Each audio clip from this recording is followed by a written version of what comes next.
మొట్టమొదటిసారి మాట్లాడినటువంటి వ్యక్తి నా చేయబట్టుకుంటాడు. అంటే మెడిటేషన్లో ధ్యానం కానీ అంటే ఆ మెడిటేషన్ మార్గాన్ని ఎంచుకుంటే అతని చెయ్యి నేను విడవను, నా చెయ్యి విడవకుండా ఉంటే అతని చెయ్యి నేను విడవకుండా ఉంటాను అనేసి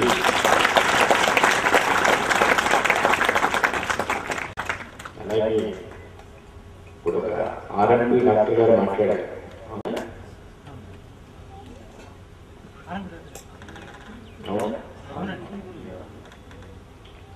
అంటే తనకు జరిగినటువంటి ఎక్స్పీరియన్స్ చెప్పాడు. జడ్స్ వండర్ గ్రేట్. ఎందుకంటే నాకు అతని వయసు వచ్చి ఇప్పుడు సుమారు నాకన్నా మనం పెద్దవారే ఉండొచ్చు. ఈరోజు నాది కూడా 60+++. ఎందుకని అతనికి ఉన్నటువంటిది ఆ రోజున అతను కొన్ని బాధలు నన్ను సంకల్పం చేయడం, నేను వెళ్ళడం, అతనికి అక్కడ విముక్తిని కలిగించడం యాదృచ్ఛికంగా ఆటోమేటిక్గా జరిగిపోయింది. అదంతా నేను చెప్పడం కంటే అనుభవించిన వాళ్ళు ఎక్స్ప్లెయిన్ చేస్తే అప్పుడు నాది ఎటువంటి ట్రావెల్, నేను ఎలా చేస్తున్నాను, ఒక సోల్ ట్రావెల్, అరిస్టల్ ట్రావెల్, ఇంకేది ఆ ట్రావెల్ అన్నది ఎలా చేయగలుగుతున్నాను అన్నది తెలుసుకోవాలి. అది తెలుసుకోవడానికి ప్రయత్నించాలి. ఎందుకంటే ఎప్పుడైనా సరే దానివల్ల ఆ ఎక్స్పీరియన్స్ వల్ల నమ్మకం అనేది కలుగుతుంది మీకు. ఇంతకాలం కొంతమంది ఏదో ఒకటి అనుకోవచ్చు, విమర్శించవచ్చు. గురువు అంటే సత్యం, దానికి పరామర్శ తప్పితే విమర్శ అనేది ఉండకూడదు. కొత్తలో తెలియక జరగవచ్చు. తర్వాత ఎప్పుడైతే ఇటువంటి అనుభూతి అనేది లోనైనప్పుడే ఆ ఎక్స్పీరియన్స్ అనేది బయటకు వస్తుంది, ఆ నమ్మకం పెరుగుతుంది. అది 10 అవ్వచ్చు, కోట్ల రెట్లు జరగవచ్చు. నన్ను మిమ్మల్ని అంటే ఒక గురు శిష్యుని విడదీయనటువంటి బంధం ఏర్పరచవచ్చు. ఆ బంధం ఈనాటికి అంటే చెరిగిపోనిదిగా ఉండొచ్చు, తరతరాలు ఉండొచ్చు, లేదంటే ఇంకా ఇతరత్ర వేరే రిలేషన్ కూడా ఉండొచ్చు. అంటే ఒక గురు శిష్యుల బంధం అలా ఉంటుందన్నమాట. వారి తరము, ఆ తర్వాత తరము, ఆ తర్వాత తరము ఇలా ఉంటుంది. ఎందుకంటే ఈ మధ్య చూస్తూనే ఉన్నా, మీరు చెప్తూనే ఉన్నారు, నా స్పిరిచువల్గా ఈ బేబీస్ ఇవన్నీ ఈ బ్లెస్సింగ్ చేయొచ్చు. వాళ్ళకి ఆల్రెడీ ఆ జ్ఞానం అనేది పోషిస్తారు, మీరు సంపాదించుకోవాలి. వాళ్ళు ధ్యానంతోనే జ్ఞానాన్ని సంపాదించుకొని అంటే ఆ డెలివరీ సమయంలోనే ఆ జ్ఞానంతో బయటకు వస్తున్నారు. నా యొక్క ఈ బ్లెస్సింగ్ చేయలేదు ఇంకా స్పిరిచువల్ బేబీస్ వారికి జ్ఞానాన్ని చెప్పాల్సినటువంటి అవసరం తల్లిదండ్రులకి బహుశా చాలా వరకు నేను శ్రమ తగ్గించాను. వాళ్ళకి అలా ఆ జ్ఞానాన్ని కాపాడుకుంటూ మీరు కూడా వాళ్ళని ప్రోత్సహించాలి. ఏదో ఒక రంగం ఏదైనా సరే ప్రోత్సహించాలి. ఎంకరేజ్మెంట్ ఉండాలి, డిస్కరేజ్ చేయకూడదు ఏ విషయాన్ని. ఆ ఎంకరేజ్మెంట్ ఉన్నప్పుడు వాళ్ళలో ఉన్నటువంటి ఆ టాలెంట్ బయటకు వస్తుంది. ఎప్పుడైతే ఆ ప్రతిభ అనేది బయటకు వస్తుందో దాన్ని మెరుగుపరుచుకోవడానికి వాళ్ళు అన్ని రకాలుగా కృషి చేయాలి, శ్రమించాలి, కష్టపడతారు. అటువంటి ఆ పేరెంట్స్ ఉన్నప్పుడు వాళ్ళల్లో కూడా ఉత్సాహం ఉంటుంది. వాళ్ళు దానికి సాయశక్తులా కృషి చేస్తారని నా అచంచలమైనటువంటి విశ్వాసం, నా నమ్మకం. ఇకపోతే ఈ పౌర్ణమి అనేది అంటే ఎక్కువ చంద్రుడు మనసుకు సంబంధించిందంట. పౌర్ణమి, అమావాస్య చంద్రుడికి సంబంధించింది. అలాగే సూర్యుడు తన ప్రభావం అంత ప్రకృతి మీద ఉంటుంది. సూర్యరశ్మిని వెలుతురుని ఇస్తున్న బట్టి మనం ఇలా ఉండగలుగుతున్నాం. దాని ద్వారా ఆ సూర్యరశ్మి ద్వారా ఈ అంటే నీరు వాయు రూపంలో చేరి మరలా ద్రవ రూపంలో వర్షం రూపంలో మనకు వస్తూ ఉంటుందంట. సూర్యుడు చేసే పని అనేది చంద్రుడు చేసేది. ఎందుకంటే గురు పౌర్ణమి ఎక్కువ ఈ పౌర్ణమి అనేది పట్టపగలు గడియ ఉంటుందేమో కానీ దీని శాఖ మీరు 6 గంటలు దాటిన తర్వాత ఆ చంద్రుడిని చూసిని బట్టి ఈరోజు పౌర్ణమి, ఈరోజు అమావాస్య అనుకుంటున్నాం. ఆ గడియలు బట్టి మనం చెప్పడం. మరి ఈరోజు పౌర్ణమి గడియలలో అంటే ఉదయం గడియలోనే మనం ముగించడం ఇవన్నీ చేయడం జరిగిపోయింది. ఇంకెవరైనా మాట్లాడితే మాట్లాడవచ్చు, లేదంటే ఇంకేదో కార్యక్రమాలు అనుకుంటున్నారు టైం ప్రకారం చేసుకుంటానికి చూడాలి. నా పేరు గోడపాటి చేస్తున్నాను. హోమియోపతి వైద్యం చేస్తున్నాను. ఇంతకుముందు ఈ సిరి సాయి, పుట్టపర్తి సాయి గురువులుగా ఎన్నుకొని స్వయంగా కృష్ణ పూజారిగా నేను గుడికి పూజారిగా కూడా దగ్గర చేస్తుండేవాడు. నాకు నరాల వీక్నెస్, తిమ్మిళ్ళు, బరువు, ఈ కూడా పైకి లేకపోవడం, చేయి పైకి లేస్తే మళ్ళీ తిరిగి అలగడం, తిమ్మిళ్ళు పట్ల బాధపడి ఈ అవస్థలో ఉన్నాను. తర్వాత గురువుగారు చెప్పారు ఎన్నో సంబంధాన్ని గురించి.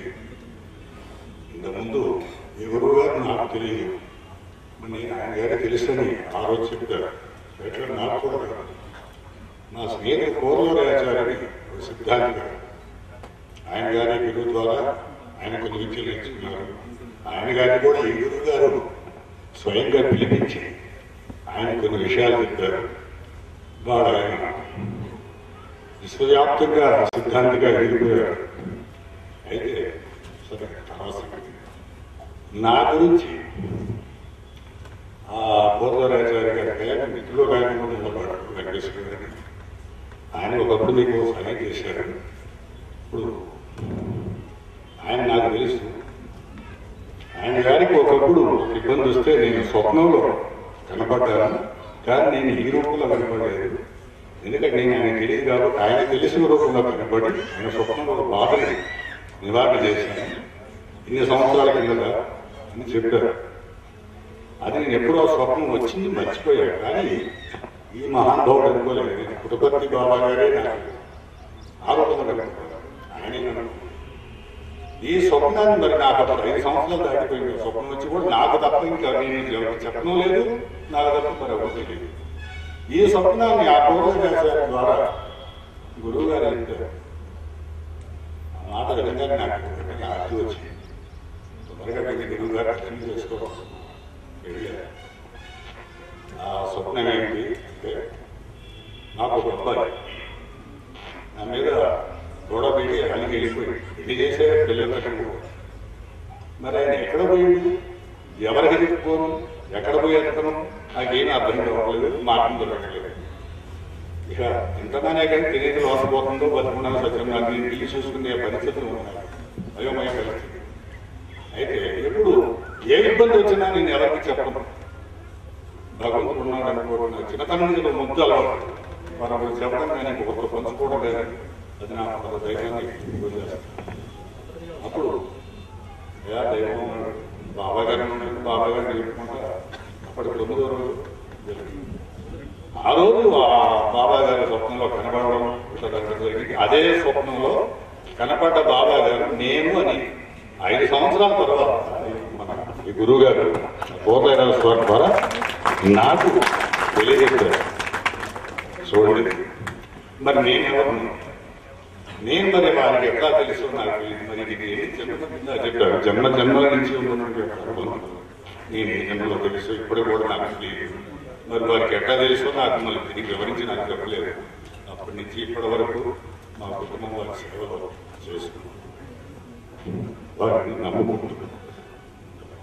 అయితే నాకు ఎందుకు చెప్పు, నేను ఈ పుట్టపర్తిలో ఉన్నప్పుడు ఒకసారి వచ్చాను. పుట్టపర్తి గారు 3 సార్లు అక్కడ వచ్చింది. ఆయన నమస్కారం చేసుకున్నాను.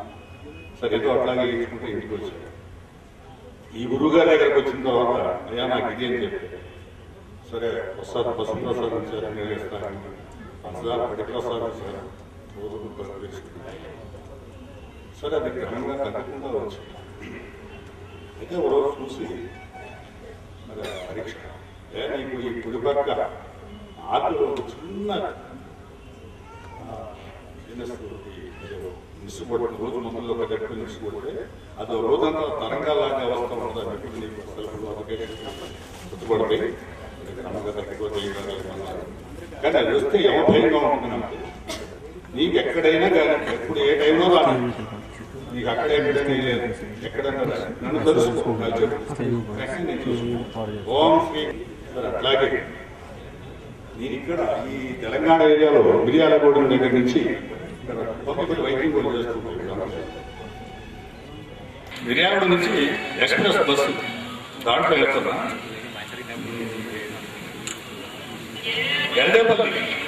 గండేపల్లి దగ్గరికి 60-50 కిలోమీటర్ల వేగంతో వస్తుంది బస్సు. ఇట్లా బస్సు ముందు కంటే పెట్టుకొని కూర్చున్నాం. చేతులు రకం దారి కింద పడ్డాడు. కింద వచ్చేసింది, అయిపోయింది. ఆ సంచిలో గురువు గారికి ప్రసాదం కానీ తీసుకోవడం చేయలేదు. ఇక మనసులోనే మీరు చెప్పారు నన్ను తెలుసుకోమని, నాకు ఎవరు లేదు ఇక్కడ తప్పు, ఇదే నాకేమైనా మరి మళ్ళీ నాకు శక్తి ఇవ్వాలని అన్నా అని 10 సార్లు వారికి చెప్పినట్టు దానం తీసుకుని వచ్చేసి ఇది నేను మళ్ళీ అప్పుడు వెనక్కులు జరుగుతున్నారు గురువు గారి బ్లెస్సింగ్లు.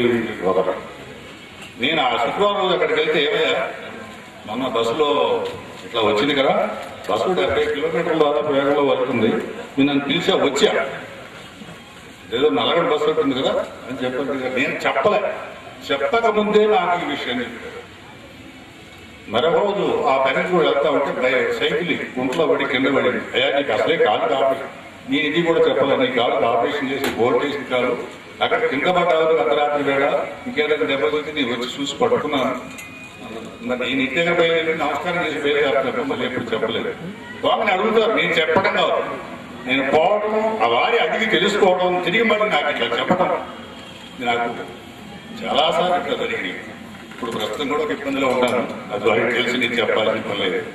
ఆ విషయం తెలియజెప్పుకున్నామని ఇక్కడికి వచ్చి నమస్కారం చేసుకున్నాను ఇచ్చాను.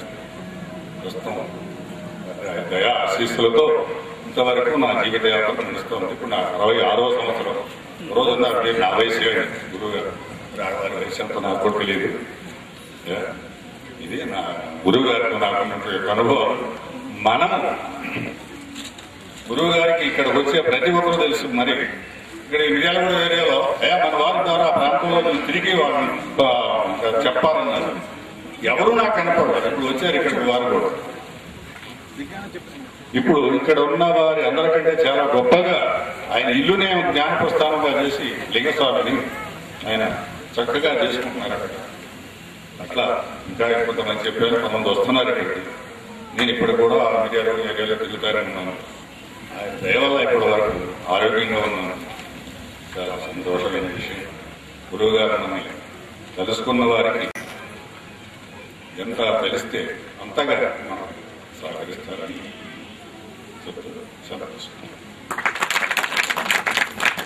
అనుకోని విధంగా నా మనవరాలి పెళ్లి ఎంతో వైభవంగా గురువుగారు దయవల్ల జరిగింది. ఈ సంవత్సరం ఆమెకు నెల తప్పగానే విజయవాడలో గురువుగారి సెంటర్కి వెళ్ళి చెప్పాను, అమ్మ నీ కూతురికి ఆర్లిక్స్ మంత్రించి ఇచ్చాను కదా, నీ మనవరాన్ని కూడా ఇస్తున్నానని ఆర్లిక్స్ మంత్రించి ఇచ్చారు. డాక్టర్ని మార్చమన్నారు. వాళ్ళ కుటుంబ డాక్టర్లు ఆమె మారదంటే నేను చూసుకుంటానన్నారు. అలాగే వాళ్ళ కుటుంబ ప్రకారం డాక్టర్ని మార్చారు. 5-6 నెలల గురువుగారి దర్శనానికి వచ్చింది. అంతా నేను చూసుకుంటానమ్మా నువ్వు వెళ్ళమన్నారు. వైశాఖ పౌర్ణమి రోజు పాప పుట్టింది. ఆ పాప ఎలాగుందంటే నేను వర్ణించలేదు. అచ్చం మా గురువు గారు మా ఇంటికి వచ్చినట్టే ఉంది. మేము ఆమెను గురువు గారు అంటే పిలుస్తున్నాం. గురువు గారిని ఎంత పవిత్రంగా చూసుకుంటున్నాము, ఆ పాపను కూడా అదే పవిత్రంగా చూసుకుంటున్నాం. పూర్తి ఇంతకంటే ఎక్కువ మాట్లాడలేను. శ్రీ శ్రీ శ్రీ విశ్వస్ఫూర్తి గురుదేవుల పాదపద్మములకు సాష్టాంగ పాదప్రణామములు.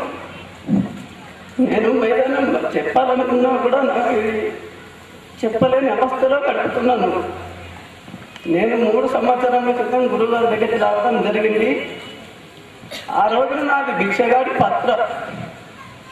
వారి కృప ఎలా ఉంటుందంటే, మీరు కొత్త వాళ్ళు ఉండొచ్చు, వారికి ఇష్టదైవాలు ఉండొచ్చు, ఏ దైవానికి కూడా అంత కృప ఉండదు అని నేను చెప్తున్నాను. వారి కృప ఎలా ఉంటుందంటే, వారే చెప్పారు ఇంతకుముందుకు, పూర్తిగా నా పైన ఎవరైతే విశ్వాసాన్ని ప్రకటిస్తారో వారి భారం నా పైన ఉంటుందని చెప్పారు. నాకు 3-4 టైమ్స్ మెడిటేషన్లో మాట్లాడారు నాతో. నాకు గతంలో ఉన్నటువంటి చెడలవాట్ల కారణంగా నేను వారికి ఇప్పుడు దూరంగా ఉన్నాను. ప్రతి క్షణం నన్ను కాపాడుతూనే ఉన్నారు. నా అనుభవాలు 2 చెప్తాను. నేను ఎంతో ఇబ్బందుల్లో ఉన్నప్పుడు ఈ హైదరాబాద్లో ఒక రోజు రాత్రి అఫ్జల్గంజ్ నుంచి ఇంటి బస్ స్టాండ్కి నడిచి వెళ్తున్నారు 9-10 గంటల రాత్రి సమయంలో. నా దగ్గర నా చంకలో ఒక బ్యాగ్ ఉంది, జేబులో ఒక 9-10 రూపాయల వరకు అమౌంట్ ఉంది, క్యాష్. 10 రూపాయలు ఆటోకి ఎందుకు పెట్టాలి అని చెప్పి నడిచి వెళ్తున్నా. రాత్రి నన్ను ఒక ఆదాన బాగుండు ఒక పాత స్కూటర్ పైన వెంబడిస్తూ ఒక సంధిలోకి వచ్చిన తర్వాత నన్ను అక్కడ ఆపేసి, ఎవరు నువ్వు, ఎక్కడి నుంచి వచ్చినావు, ఎడిపోతున్నావు, నీ బ్యాగులో ఏముందని చెప్పి నన్ను అక్కడ స్కూటర్ ఆపేసి నా బ్యాగ్ తీసి మొత్తం చెకప్ చేసి నా జేబులో డబ్బులున్న విషయం గమనించి డబ్బులు తీయమన్నాడు. ఎందుకు సార్ అన్న, అవి దొంగ నోట్లా చూడాలి కదా, తీయమన్నాడు. తీసిన తర్వాత నేను చూస్తా తీయమని చెప్పి చేతిలోకి తీసుకున్నాడు. తీసుకున్న తర్వాత ఆ డబ్బులు చేతిలో పట్టుకొని నీ బ్యాగ్ తీసుకొని వెళ్ళిపోమంటున్నాడు. అప్పుడు నేను అప్పుడు ఏం చేయాలో నాకు తెలియని పరిస్థితి. కానీ నేను అప్పుడు ఒకేసారి, గురుదేవా నీకు తప్ప నాకు ఇక్కడ ఎవరు లేరు, నీ దయ అని ఖాళీ హృదయం పైన ఇట్లా కుడి చేతిని పెట్టుకున్నా అంతే. ఆ డబ్బులు తీసుకున్నటువంటి వ్యక్తి, అరే బాబు నీ డబ్బులు నాకెందుకురా, ఇన్ని డబ్బులు పెట్టుకొని 10 రూపాయలు పెట్టుకొని ఆటోకి వెళ్ళిపోవచ్చు కదా అని అతని కుడి చేతిని నా స్వామి మాదిరిగానే అతని చేతిని నా తలపైన పెట్టాడు. నాకు ఎక్కడ లేని దుఃఖం కలిగింది. నా డబ్బులు నా చేతికి ఇచ్చేసి, బాబు జాగ్రత్తగా వెళ్ళు, ఎప్పుడు కూడా ఇలా వెళ్ళకూడదని చెప్పిండు. గురువు గారి దగ్గరికి వచ్చిన తర్వాత స్వామి ఇలా జరిగిందంటే ఒక చిన్న నవ్వింది, కానీ నాకు నేను చేశాను ఇలా వచ్చినా చూసినా అని కూడా చెప్పలేదు. వారి రావటము పోవటం ఎలా ఉంటుందంటే అది మనకు అంతుపట్టదు. కావలసింది ఏంటంటే పూర్తిగా వారి మీద భారం ఉంచాలంతే. రెండవది ఏంటంటే గురువు గారు ఎప్పుడో చెప్పింది, నా దగ్గర క్యాసెట్స్ ఉన్నాయి, నేను విన్నాను కూడా. మనం ఎప్పుడు కూడా తెలిసి ఏ తప్పులో వెళ్ళకూడదు. తప్పులో ఎవరైనా సరే తప్పులో వెళ్తే మాత్రం పనిష్మెంట్ కూడా అలాగే పడుతుంది. ఎలాంటి తప్పులు చేస్తే అలాంటి పనిష్మెంటే పడుతుంది. నేను అలాంటి శిక్షలు, తప్పులు చేసిన శిక్షలు కూడా అనుభవించిన వారికి తెలుసు, నాకు నా అంతరాత్మకు తెలుసు. నా జీవితంలో మళ్ళీ ఆ తప్పుల మార్గంలో వెళ్ళను, ఎందుకంటే ఆ శిక్షలు కూడా ఎలా ఉంటాయో నాకు తెలుసు. వారు ఇచ్చేది కూడా ప్రాక్టికల్గా నాకు ఎన్నో అనుభవాలు ఇచ్చిండు. కానీ కాకపోతే నేను ఎంత చెప్పినా గొడవ. రీసెంట్లీ మా మదర్ కూడా సీరియస్, బ్రతకదు, ఇమ్మీడియట్లీ అందరికన్నా రానని చెప్పేసి నాకు ఫోన్ చేసింది. నేను మంచిర్యాలలో ఉంటా, మా గ్రామము వినవక మండలం జమ్మికుంట దగ్గర. కానీ నాకు ఒకటే గుర్తు, నా తల్లిదండ్రులకైనా నా కుటుంబ సభ్యులకు ఎవరికైనా నా స్వామి ఉండగా నా వాళ్ళకి ఎవరికి ఏమీ కాదు అన్న నమ్మకం నాకుంది. ఆ విశ్వాసంతో మీరేమీ భయపడద్దు, ఏడవద్దు, తల్లికి ఏమి కాదు, నేను గురుగారు చెప్తా అని చెప్పేసి ఖాళీ మెడిటేషన్లో కూర్చుండే, స్వామి నా తల్లి పరిస్థితి ఇది, మీరు ఏం చేస్తారో మీ ఇష్టం అన్నా. రాత్రి ఇంట్లో 100 రూపాయలు లేని పరిస్థితి, ఊర్లో డాక్టర్ లేడు, వేరే ఊరికి వెళ్ళాలంటే 15-16 కిలోమీటర్లు వెళ్ళాలి, ఇలాంటి వెహికల్స్ లేవు. మా పరిస్థితి ఏంటి అప్పుడు? మా చెట్లకు పడుకున్న తర్వాత అప్పుడే గురువు గారు వచ్చి, ఏమ్మా నేను ఉన్నా కదా, నేను చూసుకుంటా కదా, నా మీద నమ్మకం కదా, అమ్మకేం కాదు, ఒక 20 నిమిషాలు ఈ మంత్రాన్ని ధ్యానం చేసుకోమని ఏదో చెప్పారట. మా చెల్లె కూడా నాకు చెప్పలేదు. కానీ అర్ధ గంట లోపల మా మదర్ లేచి కూర్చుందండి. అంతకుముందుకు అసలు నడవలేని స్థితి, కట్టబెట్టుకొని నడిచేది. ఆ రోజు నుంచి ఈ రోజు వరకు మా తల్లి కట్టలేదు చేతిలో. మా ఇంటికి పోతే ఏం చెప్తుంది, నేను ఇంటికి పోతే తిర్లారు వేసి నేను మా ఇంటికి వెళ్ళిన తర్వాత మామూలుగానే నడుస్తుంది, మామూలుగా మాట్లాడుతుంది. నేను ఎప్పుడు కూడా ఆ షేడింగ్ చూడలే ముఖంలో. అరే ఏంటి నీకు రాత్రి సీరియస్ అని చెప్పి నువ్వు ఇట్లా ఉన్నావంటే మా తమ్ముడు, మా ఇంట్లో వాళ్ళందరూ పరేషాను. అది ఏంటో మాకు విచిత్రంగా ఉన్నది, ఆమెకు ఏదో స్కానింగ్ తీయించాలంటే మనం హాస్పిటల్ తీసుకుపోవాలి అన్నారు. అప్పుడు అక్కడ ఇక్కడ చేసేసి ఒక 4,000 రూపాయలు పట్టుకొచ్చి మళ్ళీ ధైర్యం జరగక మళ్ళీ సెంటర్కి ఫోన్ చేసిన. ఇక్కడికి సెంటర్కి ఫోన్ చేస్తే మన వాళ్ళు అన్నారు, ఏమండి మీకు గురుగారి మీద నమ్మకం లేదా, నమ్మకం లేకపోతే హాస్పిటల్కి వెళ్ళి పరీక్ష చేయించండి అన్నారు. ఆడికైనా స్వామి నీ మీద నమ్మకం లేక కాదు, వాళ్ళ తృప్తి కోసమైనా నేను హాస్పిటల్ తీసుకెళ్తున్నా మా మదర్ అని చెప్పేసి హాస్పిటల్కి వెళ్ళినాం. అక్కడ డాక్టర్ ఏమన్నారంటే, బాబు మీ తల్లికి ఏ వ్యాధి లేదు, మందులు కూడా అవసరం లేదు, మీరు ఇక్కడి దానికి వచ్చింది కాబట్టి 50 రూపాయల మందులు రాస్తున్నా అని చెప్పి ఒక 60-70 రూపాయల మందు గోళీలు రాసిచ్చారు. ఆ మందులు కూడా వాడలేదండి ఇప్పటివరకు. మా తల్లికి ఆ మోకాళ్ళ నొప్పులు లేవు, అసలు ఆ ప్రాబ్లం అనేది జ్వరం అనేది కూడా లేదు ఇప్పటివరకు. చెప్పాలంటే నాకు ఎన్నో ఉన్నాయి కాన్ఫిడెన్స్లు. మా తమ్ముడు ఎన్నో సమస్యలతో ఇబ్బంది పడుతుంటే ఒకరోజు, అరే బాబు నీకు ఇన్ని సమస్యలు వస్తున్నాయి, నువ్వు గమనిస్తలేవు, గురువు గారిని నమ్ముకో, నీకు ఎటు వెళ్ళినా నీకైనా తోడు ఉంటారు, ఒక్కటి విశ్వాసం ఒక్కటి పెట్టుకోమని చెప్పినాను.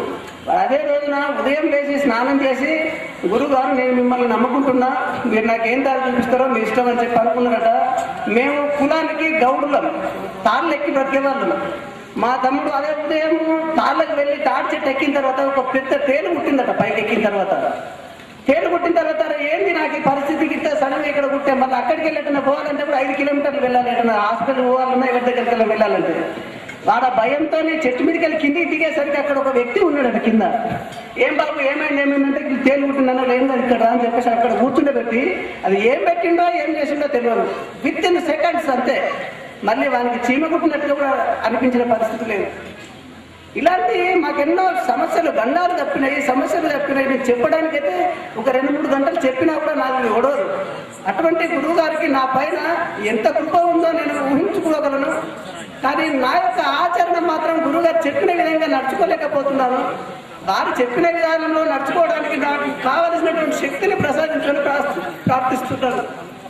స్ఫూర్తిగా గురువు గారి దయ.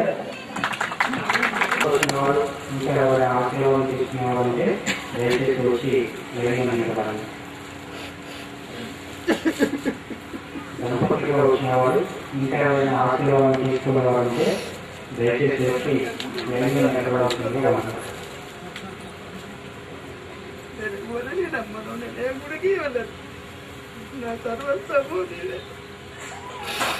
నాకే దారి చూపించినా నీవే తండ్రి.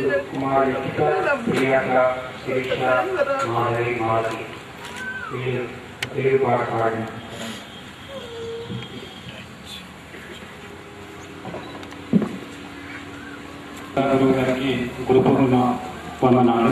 ఇక్కడికి వచ్చిన వాళ్ళందరూ కూడా అది ఏదైనా తెలియజేస్తున్నాను. అయితే ఇక్కడ చల్లటి గాలి వీస్తుంది, పైన అందరికీ చల్లటి నీడ ఉంది. ఈ గాలి ఈ నీడ అశాశ్వతమైపోవచ్చు. గురువు గారి బ్లెస్సింగ్స్ ద్వారా మనకు ఆయన ఇచ్చే అభయం మాత్రం ఎల్లప్పుడూ శాశ్వతంగానే ఉంటుంది అని మనం అనుకో. అయితే నేను ఈ స్టేజ్ మీద ఎందుకు వచ్చినట్టు ముఖ్యంగా ఒక విషయం చెప్పాలనుకుంటున్నాను. మా మదర్ గురించి.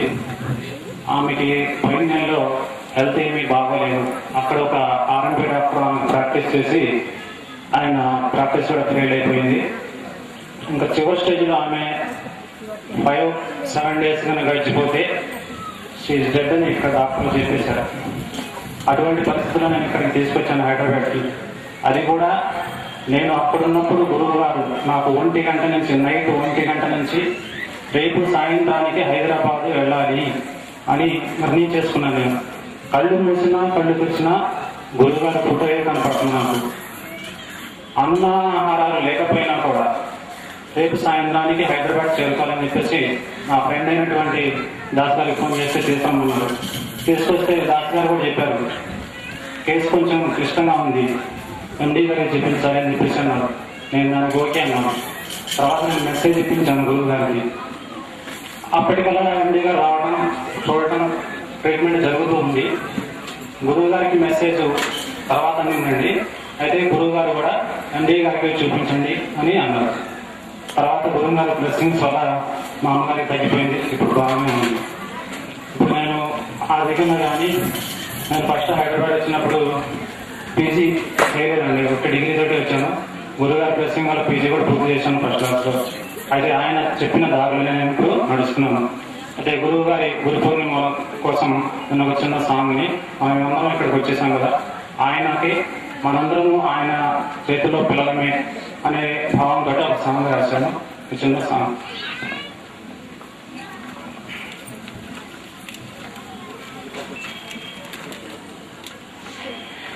విశ్వస్ఫూర్తి వారికి గురి పూర్ణిమ వందనం, వందనం వందనం మీ పిల్లలమే మందరం. విశ్వస్ఫూర్తి వారికి గురి పూర్ణిమ వందనం, వందనం వందనం మీ పిల్లలమే మందరం. ధ్యానమనే జ్ఞానముతో దారి మాకు చూపించి, ధ్యానమనే జ్ఞానముతో దారి మాకు చూపించి, భారమంత నాది అనుచు భవిత పైన కరుణ చూపి, భారమంత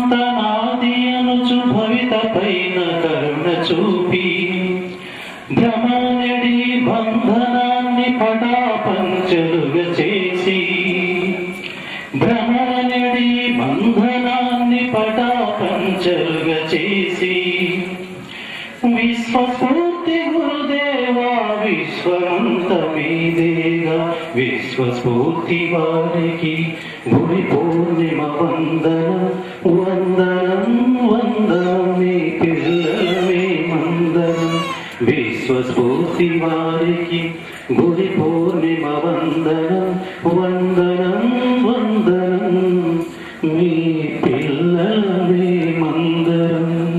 స్ఫూర్తి.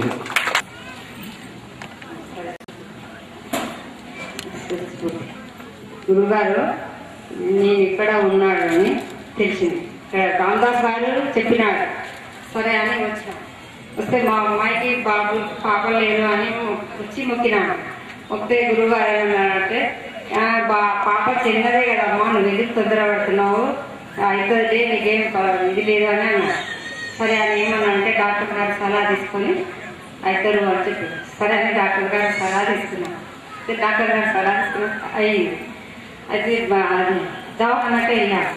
ఆవిడ అన్నది కన్నాక వేరే ఒక అమ్మాయి వచ్చింది. ఆమెకు 5 మంది బిడ్డలు. ఈ బాబు పుట్టగానే ఏం చెప్పారు, డాక్టర్ అమ్మ గారు ఏమన్నది, నీకు మన్మడు పుట్టాడు, నీకు మన్మడు లేదు కదా, నీకు మన్మడు పుట్టాడు అని డాక్టర్ అమ్మ గారు వచ్చి మాకు చెప్పేది. చెప్తే మేము బాగా సంతోషపడ్డాము. అసలు పక్కన వేరే ఒకరు ఉన్నారు, వాళ్ళకి 5 మంది బిడ్డలు. అయితే డాక్టర్ అమ్మ చెప్పిందట, ఆమె వద్దు మీకు మళ్ళీ బిడ్డ ఉంటుంది, ఇవి మళ్ళీ బంద్ చేసుకోమని చెప్పారు. చెప్తే చేసుకోలేదు. అయితే మా బాబు కూడా అలానే ఆ బాబుని ఒక పండ పెట్టి ఆమె కన్నా అంటే మా పాప తండ్రి ఏమంటున్నాడు, ఈ బాబు మా బాబే, ఈ బాబు మా బాబే అంటున్నాడు. అంటే నేనేమంటున్నాడు, గురువు గారు మీరు నాకు చెప్పిండు, నేను నువ్వు చెప్పిన ప్రకారంగా చేసినాను, నువ్వే నాకు ఏదైనా చూసుకో, నా ఎంబడి ఉండు అని నేను గురువుగారిని తలుసుకున్న జనసేపటిగా డాక్టర్ అమ్మ లోపలికి వెళ్ళి ఏమన్నది, ఆ బాబు మీ బాబు ఎందుకైతాడు, నేను కరెక్ట్ చేసిన కదా, మీరు అట్లా ఎందుకు అంటున్నారు, ఆ బాబు ఆ బాబే మీ అమ్మాయి, మీరు ఎందుకు అట్లా అవద్దులు చెప్పవద్దు అట్లా అని ఆ డాక్టర్ అమ్మ చెప్తే అప్పుడు నేను గురువుగారి మీద ఆధారపడి ఉన్నాను. నాకు ఒకటే కొడుకు, నా కొడుకు బాబు లేరు, 2 బిడ్డలు వాళ్ళే అయితే అందు గురించి అని నా గురువు గారు నాకు సాయం చేసిండు. నాకు ఏ కష్టం ఉన్నా నేను గురువుగారిని నేను రానని అనుకుంటాడేమో కానీ నా గురువుగారు కళ్ళలా కనిపిస్తూ ఉంటాడు. నేను అందుకే ఇక్కడనే ఉంటారు మా పిల్లలు. నేను ఊరు నుంచి వచ్చినాను, గురువుగారిది అని నాకు తెలియదు. మా కొడుకు ఎక్కడ ఉండి ఫోన్ చేశాడు, నేను వచ్చిన. మా కొడుకు ఉంటే వస్తుండే కానీ లేడు. సరే సరే. ముందుగా గురువు గారికి గురు పౌర్ణమి శుభాకాంక్షలు. తర్వాత స్ఫూర్తిగా నా పేరు జీవన్ రెడ్డి. నేను డిప్లొమాలో చదివాను యాక్చువల్గా. అయితే డిప్లొమాలో నా అంత వేదవా ఇంకెవడు ఉండేవాడు కదా. ఫస్ట్ ఆఫ్ ఆల్ బేసిక్గా గురువుగారి దగ్గర రాకముందంతా నేను చాలా పెద్ద వేదవ నిజంగా చెప్పాలంటే. అయితే వయసుకు మించిన పనులు అవన్నీ చేసేవాడిని. At the age of 18 I had done so many things. So ఒకరోజు మా జూనియర్స్, నేను మ్యాథ్స్లో చాలాసార్లు ఎన్ని టైమ్స్ చేసినా ఫెయిల్ అయిపోయాను. అయితే మా జూనియర్ని చాలాసార్లు అడిగాను, అరే నాకు చెప్పండి మ్యాథ్స్ నాకు రావడం లేదు, ఫెయిల్ అయిపోతున్నా, ఎట్లయినా సరే 3.5 years లోపల chemical engineering diploma in chemical engineering complete చేసుకొని ఇంజనీరింగ్ చేయాలని ఉండేది. కానీ అది కాదని నాకు తెలుసు, కానీ అవన్నీ ఓవర్ కాన్ఫిడెన్స్ అన్నమాట. అయితే అతను అడిగితే ఒకసారి ఇప్పుడు మా గురువు గారు ఉన్నారు, ఒకసారి వచ్చిపోరాదన్నా చూద్దామంటే నాకు అప్పటికి నమ్మకం లేదు. ఎందుకంటే నేను చాలా సెంటర్స్ విజిట్ చేసేవాడిని, ఇట్లా కల్కి భగవాన్ ఇటు వెళ్ళేవాడిని. వాళ్ళందరి దగ్గరికి వెళ్ళినప్పుడు సేమ్ ప్రాసెస్ ఏమి ఉండేది కదా, నేను మళ్ళీ ఫెయిల్ అయిపోయాను. అదే గురువుగారి దగ్గరికి ఒకసారి వచ్చాను. అది 7th సెమిస్టర్, ఇక ఫైనల్ సెమిస్టర్. అప్పుడు పాస్ అవ్వకపోతే ఇక ఇంజనీరింగ్ నాట్ ఎలిజిబుల్ అనమాట. అయితే గురువుగారి దగ్గరికి వచ్చి ఇట్లా చెప్పాను, గురువుగారు నా పరిస్థితి ఇది, చాలా ఫైనాన్షియల్ క్రైసిస్ ఉన్నాయి, నేను ఇట్లా చేస్తున్నా అంటే ఓకే నువ్వైతే అటెంప్ట్స్ చేయమ్మా, నీ లక్ ఎట్లుంటుంది నేను తర్వాత చూస్తాను. అయితే ఒక అటెంప్ట్ చేసేసరికి సబ్జెక్ట్స్ అన్నీ ఇంకా 4 మిగిలిపోయినాయి, ఇంకా టోటల్ అన్నీ పాస్ అయిపోయాను. సో ఇంకా నెక్స్ట్ ఒక 6 months టైం ఎక్స్ట్రా ఉంటుంది కెమికల్ ఇంజనీర్స్కి అందరికి. అదే ఆ టైం యూజ్ చేసుకొని చదివాను. నేను గురువుగారితో చెప్పాను, గురువుగారు ఇంకా 6 months టైం ఉంది నాకు, మీరు ఏదో ఒకటి చేయండి అంటే, నువ్వు అటెంప్ట్ చేయను ఆయన నేను తర్వాత చూసుకుంటా అన్నారు. నేను అటెంప్ట్ చేశాను, పాస్ అయిపోయాను. అంతా అయిపోయిన తర్వాత ఇంకొక ఎత్తు అయితే నేను ఇంజనీరింగ్ జాయిన్ అవడం ఒక ఎత్తు అనమాట. ఎందుకంటే మా ఇంట్లో చాలా ఫైనాన్షియల్ క్రైసిస్ ఎక్కువ, ప్రాబ్లమ్స్. అయితే నేను ప్రతి ప్రోగ్రామ్ జరిగేటప్పుడల్లా ఈ సెంటర్కి ఫోన్ చేసి చెప్పేవాడిని ఇట్లా కౌన్సిలింగ్ ఉందన్న. అంటే ఈసెట్ ర్యాంక్ వచ్చిన తర్వాత నా రిజల్ట్స్ రాలేదు ఇంకా. సో నేను ఎప్పుడు బాగా టెన్స్ అవుతూ ఉండేవాడిని, అందరి మీద చాలా కోప్పడేవాడిని. ఆ టెన్షన్లో ఏం చేస్తున్నానని కూడా నాకు తెలియదు. అయితే ఇప్పుడు సెంటర్కి ఫోన్ చేసి అన్న ఇట్లా ఈసెట్ ర్యాంక్ ఇంత వచ్చింది, నేను పాస్ అవుతానా ఫెయిల్ అవుతానా గురువు గారిని అడగండి అన్న. గురువు గారు అంటే ఒకసారి మళ్ళీ నాతో ఏం చెప్పాడు, కౌన్సిలింగ్ నాకు వెయిట్ చేయమని చెప్పాడు. అంతేగాని ఈ రిజల్ట్ ఏమవుతుందని చెప్పలేదు. ఇంకా టెన్షన్ వెళ్ళలేదు. అయితే ఇట్లా రిజల్ట్స్ వచ్చినాయి. ఒకసారి ఎస్బిటికి విజిట్ చేశాను. విజిట్ చేస్తే ఒక రోజు ఒక రిజల్ట్ చెప్పాడు, నెక్స్ట్ డే నెక్స్ట్ రిజల్ట్. ఒక రోజు ఒక రిజల్ట్ చెప్పినప్పుడు నేను పాస్ అయ్యాను. కానీ నెక్స్ట్ డే రిజల్ట్ గురించి నాకు ఇంకా ఎక్కువ టెన్షన్ ఉండేది. నెక్స్ట్ డే పాస్ అవ్వకపోతే జీవితం ఏంటి, ఇక లైఫ్ అంతా వేస్ట్ అయిపోతుంది అని చాలా ఫీల్ అయ్యాను. అయితే నెక్స్ట్ డే కూడా పాస్ అయ్యాను. నేను వెంటనే ఫస్ట్ కాల్ చేసింది మాత్రం ఇక్కడ ఈ సెంటర్కి ఫోన్ చేసి చెప్పాను. తర్వాత మా మదర్కి ఫాదర్కి ఫోన్ చేసి చెప్పాను. అదంతా అయిపోయిన తర్వాత ఇక ఈసెట్ కౌన్సిలింగ్ దగ్గర పడుతుంది, నా దగ్గర డబ్బులు 25,000 పే చేయాలి. ఇంకా నేను ఆలోచిస్తున్నాను. నేను ఎప్పుడు జేబులో గురువు గారి ఫోటో క్యారీ చేస్తూ ఉంటాను అనమాట. అయితే ఆ ఫోటోతో చెప్పేవాడు అనమాట, ఇంక ఇన్ని కష్టాలు వచ్చినాయి, ఈసెట్ ఫీజు కూడా ఎట్లా సర్దని అట్లా చెప్పుకున్నా. నాకు డబ్బులు ఇవ్వరు జీవితంలో, వీడు వేస్ట్, వీడు ఎప్పటికీ పైకి రాలేడు, వీడందరినీ అంతే చేస్తున్నాను అన్నవాళ్ళు నాకు 25,000 ఇచ్చి నువ్వు కౌన్సిలింగ్ అటెండ్ అవ్వమన్నారు. అటెండ్ అయ్యాను. బీటెక్ లో సీట్ వచ్చింది. ఇప్పుడు నేను సెకండ్ ఇయర్ చేస్తున్నాను. అందరూ ఎక్స్పీరియన్సెస్ చెప్పండి అంటారు. నాకైతే యాక్చువల్గా ఎక్స్పీరియన్సెస్ చెప్తే ఏమొస్తుందో తెలియదు. కానీ ఫస్ట్ ఆఫ్ ఆల్ ఇక్కడికి వచ్చే వాళ్ళు మాత్రం నమ్మకం పెట్టుకుందండి, నమ్మండి, పక్కా మీరు అనుకునే జరుగుతాయి. అదని చెప్పి గురుగారిని మొత్తం నమ్మి మొత్తం గురుగారు చేస్తారు, గురుగారు ఎగ్జామ్స్ రాస్తారంటే అసలు కానీ కాదు. మానవ ప్రయత్నం మానవ చేయాలి, తర్వాత దేవుడి ప్రయత్నం దేవుడు పక్కా చేస్తాడు.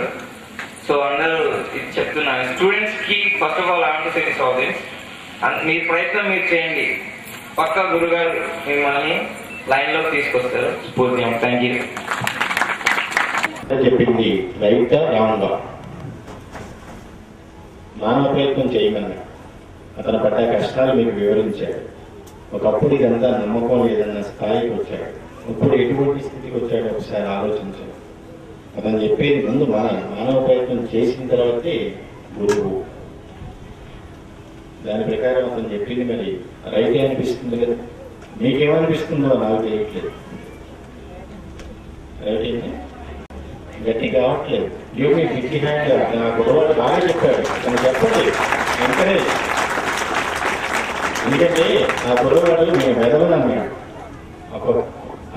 దాంట్లోనే అతను మొత్తం లైఫ్ అంతా ఉంది. గురువు గారి దగ్గరికి రాకముందు నేను ఒక వెదవని ఆయన సంబోధించుకున్నాడు. తనను తాను నీచిపరుచుకున్నాడు, తను తక్కువ చేసుకున్నాడు. ఎప్పుడైనా అదే అహం తగ్గడం అంటే నేను అది అన్నది పక్కన పెడితేనే అప్పుడు అతనిలో మంచితనం అన్నది బయటకు వస్తుంది. అహం తగ్గితేనే అది బయటకు వస్తుంది. అది తగ్గనంత వరకు ఎదుటి వాడిని ఎవరైనా సరే పురుగుతూనే చూస్తారు, చీడ పురుగులా కనిపిస్తారు. అందరూ మనుషులే. తను తాను తక్కువ చేసుకుని మాట్లాడుకుని తనలో ఉన్నటువంటి నిజాయితీని బయటపెట్టాడు. దట్స్ అది ఆ గొడవ.